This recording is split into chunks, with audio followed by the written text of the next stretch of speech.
I'm Liz, 38 years old. Standing by the window where the morning mist still lingers, I gaze at the quietly awakening cityscape with a warm cup of coffee in hand. It looks like today will be another busy day. Mom, is breakfast ready? The voice of my 8-year-old daughter Sophia from behind brings me back to reality. As I turn around, I see her still in her pajamas, looking up at me with her hair still mussed from sleep. Good morning, Sophia. It'll be ready soon. But first, go brush your hair, okay? Sophia nods silently and slowly leaves the living room. This is how our morning interactions usually go with my daughter, who has autism spectrum disorder. On my way to the kitchen, I hear a baby crying. Looks like Grace is awake. I'll check on her, Liz, my husband Chris says as he comes out of the bedroom and heads towards Grace's room. He's in his suit, looking as busy as any other morning. Thanks, Chris. Breakfast will be ready soon. As I prepare breakfast, I reflect on our lives. Chris and I were college classmates who fell in love after reconnecting following my divorce from my previous husband. He's busy every day as a lawyer at a large law firm, but he's a kind and family-oriented husband. I work from home as a graphic designer, struggling daily to balance work and childcare. My divorce from my previous husband was due to differences in understanding Sophia's disability. However, Chris understands and accepts Sophia's uniqueness. Grace's birth was a miracle for us. A baby we finally conceived after 3 years of fertility treatments. It was a huge emotional and financial burden, but it deepened our bond even further. Smells good. What's for breakfast? Chris appears in the kitchen, carrying Grace. Pancakes. Sophia's favorite, I answer, kissing the baby's cheek. As I look around at my family gathered at the breakfast table, a feeling of happiness wells up inside me. However, I can't help but be conscious of a presence that casts a shadow over that happiness. Chris's mother, Peggy. A former psychology professor at the University of Chicago, she's an intelligent woman with a strong will.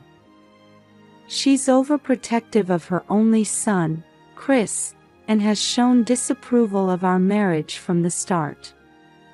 Peggy's coming today, isn't she? I'm concerned that her attitude has become even colder since Grace's birth. Her complex personality and the secrets of her youth might be influencing her current behavior. Hey, Chris. Are you sure about this barbecue party today? Don't worry, Liz. Mom will be happy too. Although I nod at Chris's words, anxiety remains in my heart. No one yet knows that this happy morning scene is the prelude to an unimaginable tragedy. I was busy preparing the barbecue grill as early summer sunlight flooded the garden. The bustle of Lincoln Park Zoo could be faintly heard. Liz, where's the ice? I turned around at Chris's voice to see him standing there with a cooler. In the freezer in the garage. Hurry and bring it, I answer, wiping the sweat from my forehead. It'll melt quickly in this heat. Several tables are already set up in the garden, decorated with balloons and a "Welcome Baby Grace" banner. This barbecue party, adopting the traditional American form of a baby shower, is also part of our neighborhood socializing. Wow, it looks amazing. Our neighbor Sarah entered the garden, carrying a homemade apple pie. Thank you, Sarah. I'm glad you could come, I greet her with a smile. I'm truly grateful for the warmth of our neighbors. As guests gradually begin to gather, the garden becomes lively. Chris's colleagues, my friends, and our neighbors. The diverse faces of the guests give it a distinctly American feel. However, amidst this pleasant atmosphere, there was one person who seemed out of place. Chris's mother, Peggy. Hello, Mother, I greet her with a smile, but Peggy's expression remains hard. Oh, Liz, she replies curtly, her eyes already searching for Grace. Grace is inside. We're keeping her in the air-conditioned room because it's so hot, I explain. I see. I sense a hint of disappointment in Peggy's voice. Something feels off.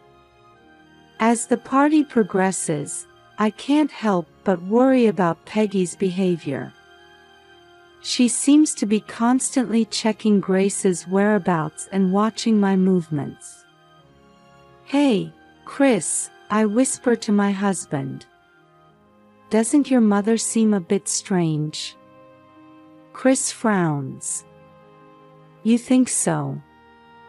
It's not like her, but... At that moment, Peggy approaches us. Liz, I'd like to talk to you about something. Peggy's voice carries a hint of suppressed anger.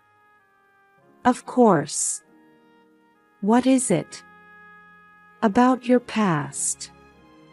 Peggy looks around before continuing in a low voice. Your divorce history and the time you were a single mother. I catch my breath. Why bring this up now? Mother, is there a problem with that? I ask.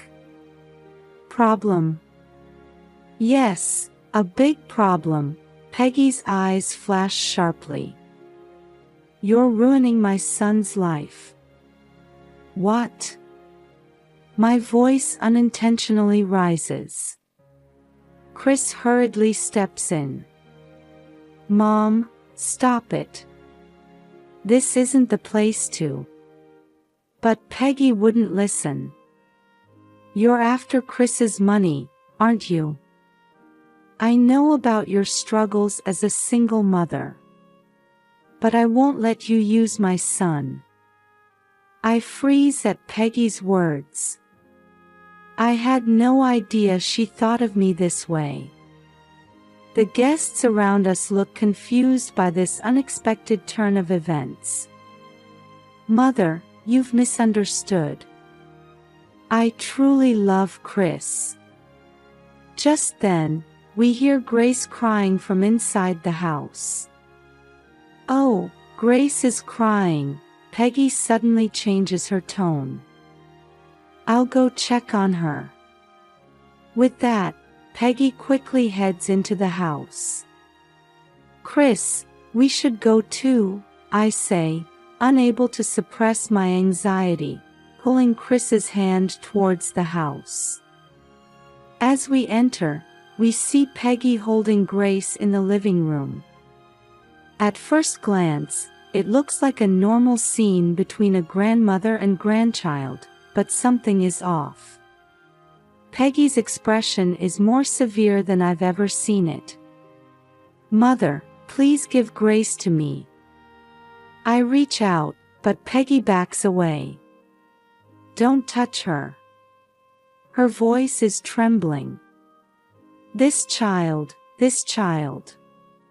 Chris approaches his mother with a confused expression. Mom, what's wrong? Give Grace to Liz. But Peggy shakes her head violently. No. This child isn't Chris's. Those words freeze the air in the room.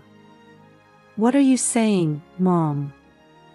Chris's voice is low, taking on a dangerous tone. Grace is mine and Liz's child. It's a lie. A look of madness appears in Peggy's eyes. You're being deceived, Chris. I say in a trembling voice, Mother, please calm down. Grace is definitely Chris's. Shut up. Peggy's scream makes Grace start crying. You're a liar. You deceived my son and this child. Suddenly, Peggy starts moving. She runs towards the entrance, still holding Grace. Peggy! Mom! Our screams cut through the party's commotion. As we rush out into the garden, the guests are looking at us with surprised faces. Beyond their gaze, we see Peggy running away with Grace in her arms. Liz, what happened? Sarah asks worriedly. There's no time to answer. I chase after Peggy with all my might. Where is she going? Surely not. A terrible premonition crosses my mind. North Pond Lake, near Lincoln Park Zoo. Chris! The lake! I shout to Chris running behind me. I can see Peggy. She's running full speed towards the lakeshore. Peggy, stop! My scream cuts through the early summer air. Peggy stops at the lakeshore. As she turns around, I see a mixture of confusion and determination on her face. This is to correct a mistake, Peggy's voice carries on the wind. And then, an unbelievable scene unfolds before my eyes. Peggy tries to throw Grace into the lake. No! I lunge forward with my last ounce of strength. I grab Peggy's arm. Grace's cry. Peggy's scream. My shout. Everything intersects in an instant. After a struggle, Grace's small body slips from my arms and flies through the air. Oh no, I couldn't protect her. As desperate thoughts cross my mind, my body moves on its own. A splash as I dive into the lake. Cold water envelopes my entire body. Where's Grace? I strain my eyes desperately. I faintly see white clothes. There. My high school swimming experience comes in handy now. I swim strongly towards Grace. I pull the small body close. As I try to return to the surface, suddenly my leg cramps. This is bad. The cold lake water is sapping my strength. Holding Grace, I desperately swim towards the surface. Liz! I hear Chris's voice from the shore. Here! I shout with a hoarse voice. I see Chris diving into the lake without hesitation. His strong arms lift me and Grace. Are you okay? How's Grace? She's safe, cough, cough. As we crawl onto the shore, I could already hear the sirens of an ambulance. Peggy was being restrained by police officers, standing there in a daze. Let me check the baby's condition, a paramedic takes Grace. I hand over my daughter with trembling hands. Please, help her. I fall to my knees, exhausted.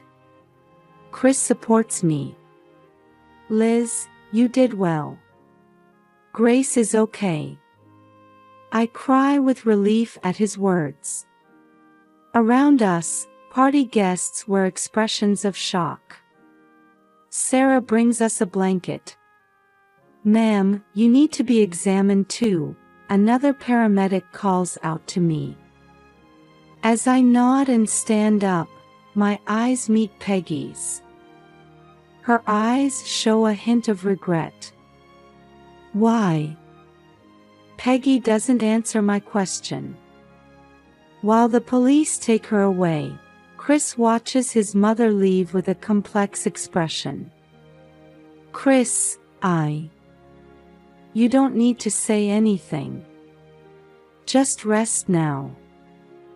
I lean into his gentle voice as we get into the ambulance. As the sirens blare on the way to the hospital, I can't help but think about the meaning of this incident. Why did Peggy do such a thing? What will happen to our family now? As anxiety and fatigue wash over me, I close my eyes. "Mrs. Liz Johnson." At the nurse's voice, I stand up from the waiting room chair. Chris is supporting me. "Yes, that's me. I'll show you to the examination room. We have the baby's test results too." At those words, Chris and I exchange glances. "Grace, please be okay." As we enter the white-walled examination room, a young female doctor is waiting. "Hello, Mr. and Mrs. Johnson. I'm Dr. Sarah Chen." She shows a warm smile. "Let me start with the good news. Your daughter is safe."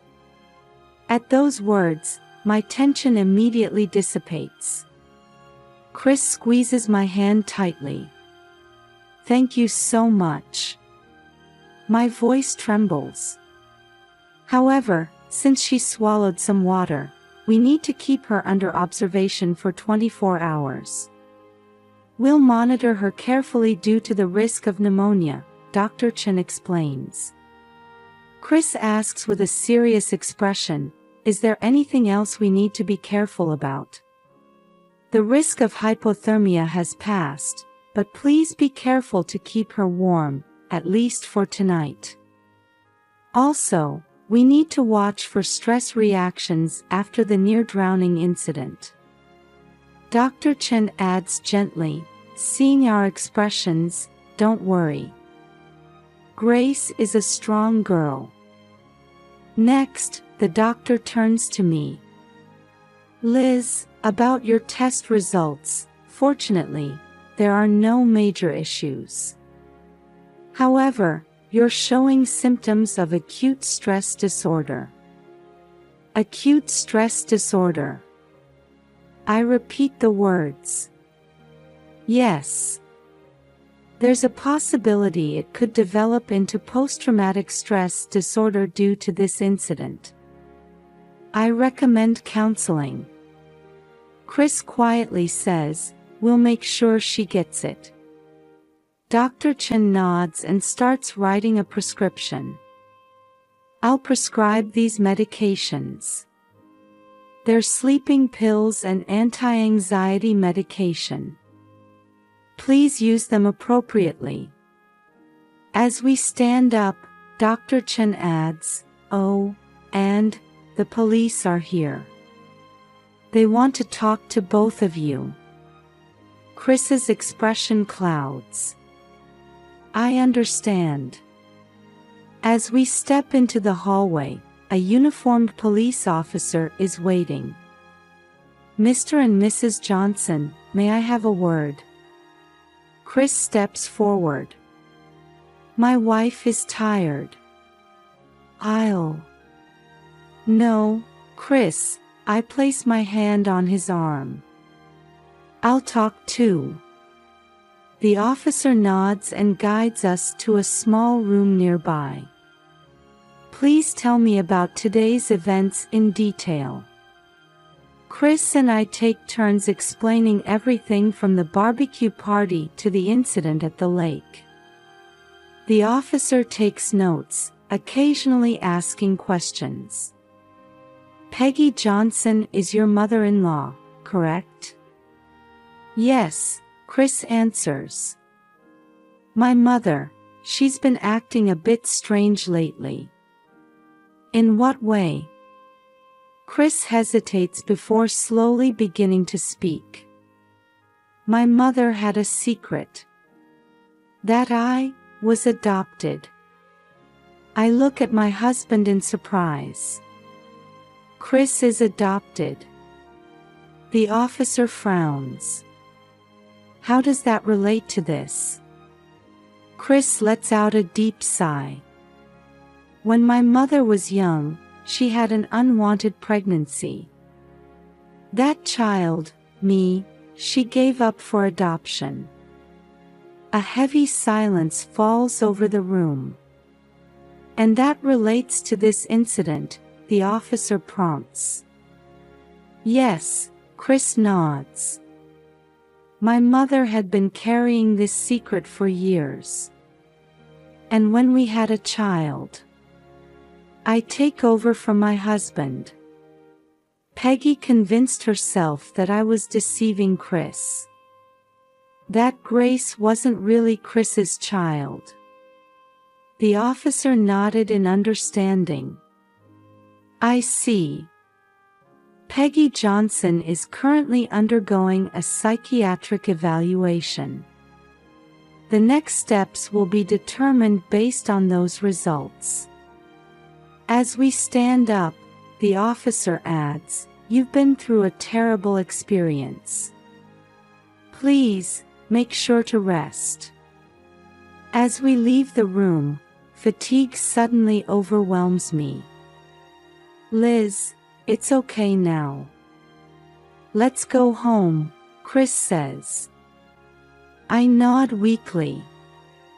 Yes, let's go home. But, what will happen to us now? With that anxiety in my heart, we quietly leave the hospital. The morning sun streams through the window as I wake up. Chris is breathing steadily beside me.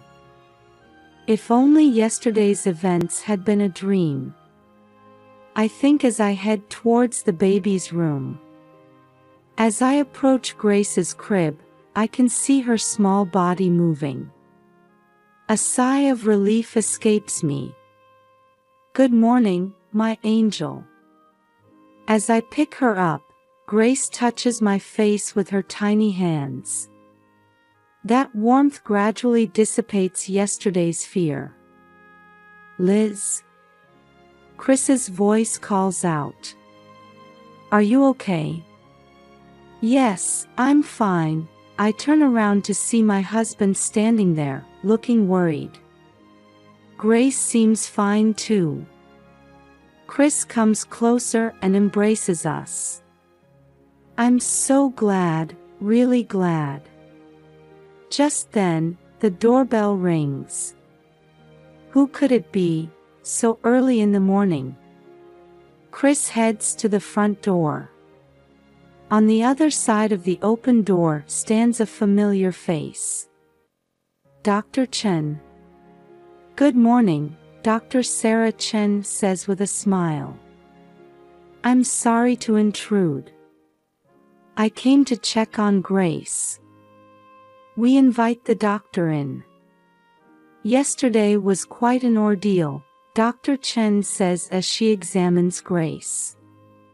But this little one seems to be doing very well. Chris shows a relieved expression.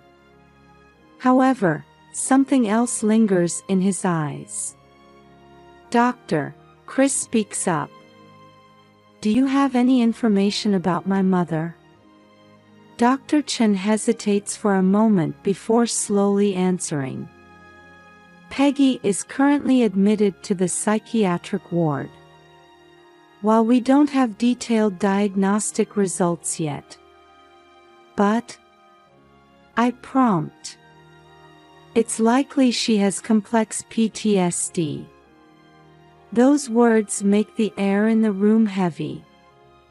Complex PTSD. Chris murmurs. Is it because of what happened when she was young? Dr. Chen nods. Yes. It's possible that the trauma she's been suppressing for years has surfaced due to recent events. I can't help but interject. But why did she target Grace? That's a characteristic of complex PTSD, Dr. Chen begins to explain. Past trauma can connect with current situations, leading to extreme behavior. In Peggy's case, her past experience of loss might have transformed into a fear of losing her granddaughter. Chris lets out a deep sigh. My mother convinced herself that Liz was deceiving me. That Grace wasn't really my child. Yes, Dr. Chen nods. That belief likely led to her actions yesterday. I hold the baby close, thinking about Peggy. She was suffering too. What should we do now? I ask. Dr. Chen smiles gently. First, it's important to take care of yourselves. Then, support Peggy's treatment. Family therapy might be effective too. Chris quietly says, I understand. We'll do whatever we can for my mother. Dr. Chen stands up. Well, I'll be going now. Please don't hesitate to contact me if anything comes up. After seeing the doctor off, we sit silently in the living room. A heavy silence falls. Chris, I speak up. I understand how you feel. My husband looks at me with sad eyes. Liz, I'm so sorry for putting you and our daughter in danger. It's not your fault, I take his hand. We're family. Let's get through this together. Chris nods. You're right. Just then, we hear footsteps coming down the stairs. We turn to see Sophia standing there. Mom, Dad. Is Grandma not coming anymore? We exchange glances. How should we explain this? Sophia, come here, I beckon my daughter. Grandma isn't feeling well right now. But she'll get better. Sophia nods silently. Then suddenly, she walks over to the piano. Gentle notes begin to fill the room. The tune Sophia plays seems to express our family's feelings. We listen to our daughter's performance in silence. The music soothes emotions that words can't express. This is what our family looks like, I think. Even when hurt, we support each other. Outside the window, a new day was beginning. Let's start today's session, Dr. Jennifer Ross's calm voice echoes in the quiet room. Our family sits in chairs arranged in a circle. Chris, me, Sophia, and Peggy. Seeing Peggy, complex emotions well up inside me. It's the first time we've faced each other since that day. Her eyes show regret and anxiety. Peggy, would you like to start? Dr. Ross prompts. Peggy takes a deep breath and begins to speak. I've done something truly unforgivable. At those words, the air in the room freezes. Chris leans forward. Mom. Peggy continues. I've been hiding a secret for many years. Chris, you're not my biological child. Chris nods silently. He already knew this fact. When I was young, I had an unplanned pregnancy. And that child, you. I gave up for adoption. Peggy's voice trembles. Since then, I've lived with this guilt and regret. Dr. Ross quietly asks, how did that experience connect to the recent incident? Peggy closes her eyes, searching for words. When Grace was born, I was reminded of my past loss. And I was driven by the fear that I might lose Chris. But why did you think I was deceiving Chris? I can't help but interject. Peggy looks at me apologetically.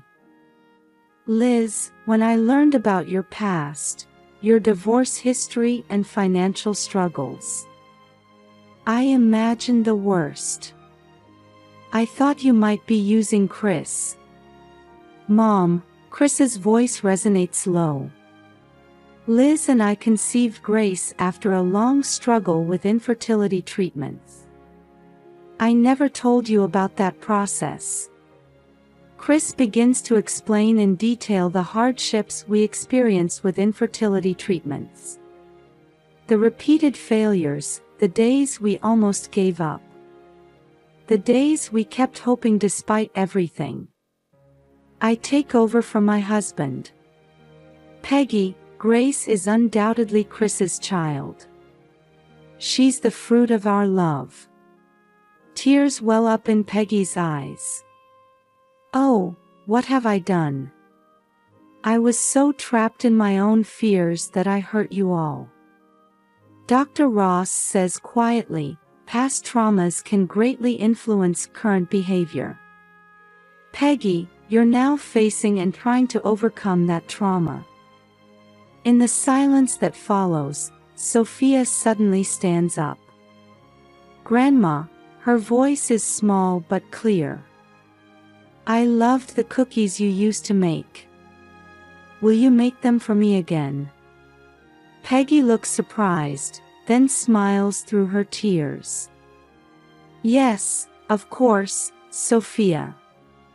At that moment, the atmosphere in the room softens. Dr. Ross says gently, family bonds can sometimes be hurt. But by understanding and forgiving each other, they can become even stronger. As the session ends, we quietly leave the room. Outside in the hallway, Peggy approaches me. Liz, I'm truly sorry, her voice is shaking. For putting you and Grace in danger. I take a deep breath and look into Peggy's eyes. Peggy, you were suffering too. From now on, let's move forward together, understanding each other. Hope shines in Peggy's eyes. Thank you, Liz. Chris comes closer and gently embraces his mother and wife. We're family. Let's overcome this together. We nod silently at his words. Repairing damaged bonds isn't easy. But we have the courage to move forward, one step at a time. In the car on our way home, Sophia said in a small voice. Hey, why don't we all go on a picnic next time?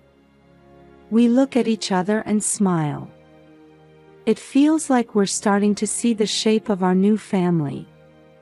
6 months later, a small girl stands at the center of the stage, bathed in the brilliant lights of the Chicago Symphony Orchestra concert hall.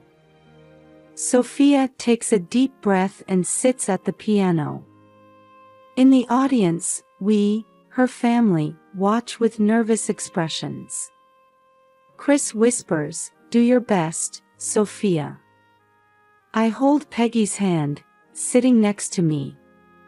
She smiles warmly in return. And then, beautiful music fills the hall. Sophia plays Chopin's Fantasy Impromptu. The audience is captivated by her music.